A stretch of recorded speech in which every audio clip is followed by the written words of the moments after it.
Halo semuanya, perkenalkan nama saya Mardianus Bulolo dengan NPM 2263027. Pada kesempatan ini kita akan membahas studi kasus konflik antara PT Unilever Indonesia (TBK) dengan PT Indomarko Prismatama atau Indomaret.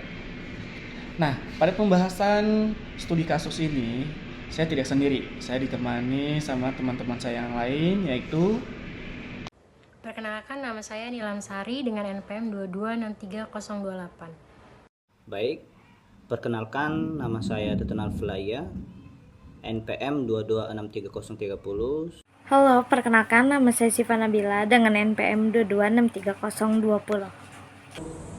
Halo, kembali lagi dengan saya Irfan Saur Ramadan dengan NPM 2263010.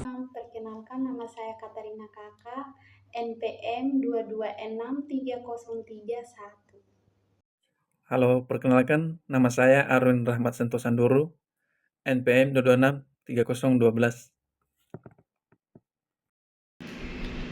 Nah, seperti apa studi kasus yang dimaksud? Mari kita simak bersama-sama. Di sebuah kota besar di Indonesia, PT Unilever Indonesia Tbk dan PT Indomarko Prismatama Indomaret telah menjalin kemitraan yang kuat selama bertahun-tahun. Unilever, sebagai produsen barang kebutuhan sehari-hari, sangat bergantung pada jaringan distribusi Indomaret untuk menjangkau konsumen di seluruh negeri. Namun, suatu ketika, hubungan ini mulai retak. Konflik dimulai ketika Unilever merasa bahwa Indomaret melanggar kesepakatan kontrak. Mereka menuduh Indomaret menjual produk-produk mereka dengan harga yang lebih rendah dari yang disepakati, dan bahkan melakukan penimbunan stok yang mengganggu pasar. Di sisi lain, Indomarko merasa tertekan oleh persaingan yang semakin ketat dari rival-rivalnya, seperti Alfamart dan platform e-commerce.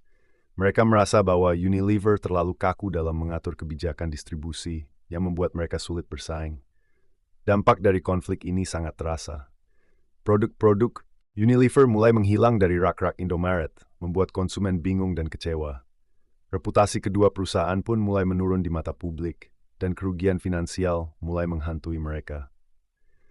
Unilever kehilangan penjualan yang signifikan, sementara Indomarko kehilangan margin keuntungan dari produk-produk Unilever.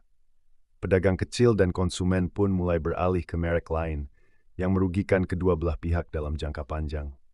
Setelah beberapa minggu ketegangan, kedua perusahaan akhirnya sepakat untuk duduk bersama. Mereka memilih untuk melakukan mediasi dengan bantuan pihak ketiga yang netral. Dalam pertemuan tersebut, mereka membahas masalah yang ada dan mencari solusi yang saling menguntungkan. Akhirnya, mereka sepakat untuk merevisi kontrak distribusi dengan memasukkan klausul yang lebih fleksibel namun tetap mengikat. Mereka juga berkomitmen untuk memperkuat komunikasi internal dan membentuk tim khusus untuk memantau kepatuhan distribusi. Dari konflik ini, banyak pelajaran yang bisa diambil. Pertama, pentingnya memiliki kontrak yang jelas dan terperinci untuk menghindari kesalahpahaman di masa depan.